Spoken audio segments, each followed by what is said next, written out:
ప్రజలకి ఏదో చేస్తానని అది చేయట్లేదు అంటే అది తప్పు. కానీ ఆయన ఇప్పుడు నిర్ణయం మార్చుకున్నాడు, దాంట్లో తప్పే ఉంది. అది ఆయన సొంత పర్సనల్ విషయం. అది ఇప్పుడు డబ్బు కావాలి, అప్పుడు డబ్బు ఉన్నదేమో అయిపోయింది పార్టీని నడపడానికి. రైతులకి ఏమన్నా అయితే ఆయన సొంత డబ్బులు ఇస్తున్నారు. మొన్న ఏదో జరిగితే కూడా అలా ఎవరు ఇచ్చినారు చెప్పండి? ఆయన సంపాదించింది అది. జగన్మోహన్ రెడ్డి కానీ ఎవరైనా కానీ చంద్రబాబు నాయుడు గారు అని ఆయన సొంతంగా కష్టపడిన డబ్బులేమి ఇవ్వట్లే. వాళ్ళతో ఇక్కడ ప్రభుత్వంలో ఉన్న నిధులనే వాళ్ళకి పంచుతున్నారు, దాంట్లో వాళ్ళు కొంచెం తీసుకున్నారు. ఈయన కాదు, ఆయన రెమ్యూనరేషన్లో సగం ఇస్తున్నాడు ప్రజలకి. ఇప్పుడు మళ్ళీ అలా ఇచ్చి మళ్ళీ ఇల్లీగల్గా పోకూడదు అంటే ఇంకా ఎలా ప్రభుత్వాన్ని నడపాలి? సినిమాలే కదా ఆయనకు దిక్కు. అలా సినిమాలు చేసుకుంటూ చేస్తున్నారు, దాంట్లో తప్పేముంది? నేను ఇప్పుడు సినిమాలు చేయకుండా డబ్బులు పంచినారనుకో, మీరే చెప్తారు ఆయనకు డబ్బులు ఎక్కడి నుంచి వచ్చినాయి సినిమాలు. అప్పుడు మాజీ ఐఏఎస్ జేడి లక్ష్మీనారాయణ జనసేన పార్టీలో చేరి రాజకీయాలకు అంకితం ఉంటా అని పవన్ కళ్యాణ్ చెప్పారు. అలాగే ఇప్పుడు సినిమాలు చేస్తున్నారని ఆ పార్టీ నుంచి వెళ్ళిపోయారు జేడి లక్ష్మీనారాయణ. అది ఆయన ఒపీనియన్. మేబీ ఇంకా లోపల ఏమన్నా జరిగిండొచ్చు, చెప్పలేము. వాళ్ళకు గొడవ అయిండొచ్చు, ఇంకా వేరే పార్టీ వాళ్ళు ఏమన్నా చేసిండొచ్చు. మనకి వైసీపీలో పెద్ద నాయకులు ఉన్నారు, టీడీపీలో పెద్ద నాయకులు ఉన్నారు. జనసేనలో ఓన్లీ నాదెండ్ల మనోహర్ తప్పించి ఎవరు పెద్ద నాయకులు లేరు. ఇలా మేనిఫెస్టో పెడతారు, ఇలా గెలుస్తారు అనుకుంటున్నారు జనసేన కదండి. టీడీపీ తెలుగుదేశం పార్టీ స్టార్ట్ చేసే ముందు ఎన్టీఆర్ పక్కన కూడా ఎవరు లేరు పెద్ద నాయకులు. ఆయన ఒక్కటే మెయిన్ పిల్లర్ గా ఉండేవాళ్ళు. ఆయన లీడర్స్ ని తయారు చేశారు. దాని తర్వాత ఏదో అవకతవకలు జరిగి ఎన్టీఆర్ పార్టీ పెట్టగానే ఎక్కువ సీట్లు గెలుచుకొని సీఎం అయ్యాడు. అలాగే పవన్ కళ్యాణ్ పార్టీ పెట్టగానే 2 చోట్ల పోటీ చేసి ఓడిపోయాడు. ఓన్లీ ఒక్క సీట్తోనే గెలిచారు. ప్రతి ఒక్కరి జీవితం ఒకేలాగా ఉండదు కదండి. అప్పుడు ఇంకా ఇంత చీప్ రాజకీయాలు ఉండేది కాదు.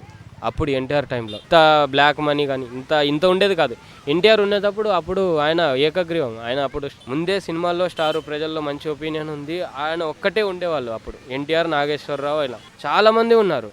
పవన్ కళ్యాణ్కు పోటీగా సినిమాల్లో ఉన్నారు, రాజకీయంలో ఉన్నారు. అప్పుడు అంతా లేకుండే.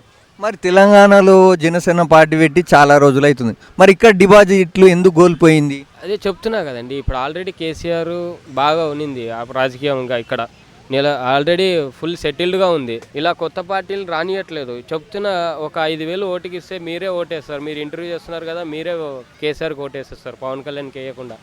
5,000 ఇస్తేయరా? అలా డబ్బుకు లొంగిపోయే. అంటే డబ్బులు లేక పవన్ కళ్యాణ్ ఇస్తలేరు. డబ్బులు లేక అంటే లేవనే చెప్పాలి. ఎందుకంటే ఆయనకి మొత్తం ఆంధ్రప్రదేశ్ మొత్తం డబ్బులు పంచేంత డబ్బులు ఆయనకు లేవు. ఎందుకంటే ఆయన ఇల్లీగల్గా సంపాదించుకోలేదు. అయితే ప్రజలు డబ్బులు తీసుకొని ఓటేస్తున్నారు అంటున్నాం. 100%. అందరు చెప్పలేము కానీ 50-60% డబ్బులు తీసుకుని ఓటేసే వాళ్ళే ఉన్నారు. ఇప్పుడు ఏ పార్టీలో అయినా చూడండి, వెనక తిరిగే వాళ్ళు మొత్తం మాక్సిమం డబ్బుల కోసం వచ్చి తిరిగే వాళ్ళే ఉంటారు. ఎవరు అని అభిమానంతో వచ్చే వాళ్ళు ఉండరు. అంటే ఉంటారు 20-30%. మిగతా 70% డబ్బుల కోసం వచ్చిన వాళ్ళే ఉంటారు. వాళ్ళు ఏ పార్టీలో పోతున్నామో కూడా వాళ్ళకి తెలియదు. ఊరికే కండవా వేసి తీసుకొని పోయి తిరుగుతున్నారు కార్యకర్తలు. 500 ఒక బిర్యానీ. మరి పవన్ కళ్యాణ్కు అవగాహన లేకుండా ఏపీలో టీడీపీతో పొత్తు పెట్టుకొని తెలంగాణలో ఈ జరిగిన ఎన్నికల్లో బీజేపీతో పొత్తు పెట్టుకోవడానికి కారణం? స్టార్టింగ్లో ఎవరైనా తప్పులు చేస్తారు. ఆయన ఒక స్టెప్ తీసుకుండు, అది రాంగ్ అయిపోయింది. దాంట్లో ఏముంది? ఇప్పుడు జరిగిన ఎన్నికల్లో అక్కడ టీడీపీతో పొట్టు పెట్టుకున్నాడు, ఇక్కడ తెలంగాణ జరిగిన ఎన్నికల్లో బీజేపీతో పొట్టు పెట్టుకున్నాడు. ఎందుకు అలా? ఇక్కడ కూడా టీడీపీతో పొత్తు పెట్టుకోవచ్చు కదా. అదే ఇప్పుడు ఆయన ఆలోచనలు ఎలా ఉంటాయో చెప్పలేము కదా. ఆయన ఇప్పుడు సింగిల్ గా వచ్చి న్యాయంగా వస్తామంటే ఎవరు రానియట్లే. ఇక్కడ డబ్బులు పంచకుండా డిపాజిట్లు గల్లంతైనా అంటున్నారు. అక్కడ కూడా డబ్బులు పంచారు జనసేన పార్టీ వాళ్ళు. అక్కడ కూడా డిపాజిట్లు గల్లంతాయి, సీట్లు రాకపోతే వాళ్ళు ప్రజలు తెలుసుకోవాలి. ఏపీ ప్రజలు మనం ఇలాగే ఉంటే మన బతుకులు ఇలాగే ఉంటాయి. కొంచెం మారాలనుకుంటే ప్రభుత్వం మారాలి, కొత్త వాళ్ళు రావాలి, కొత్త వాళ్ళని ఎంకరేజ్ చేయాలి అని ఉండాలి వాళ్ళకి. ఎంతసేపు ఇలాగే ఉండాలి, మేము ఇలాగే, మా ఆంధ్రప్రదేశ్ కూడా ఇలాగే ఉంటుంది. ఆంధ్రప్రదేశ్లో ఉండే ప్రజలు బెంగళూరు, హైదరాబాదు, ముంబై ఇలా వెళ్ళి జాబులు చేసుకోవాలి. ఆడేమో అన్నీ కంఫర్ట్ అవుతుంటాయి.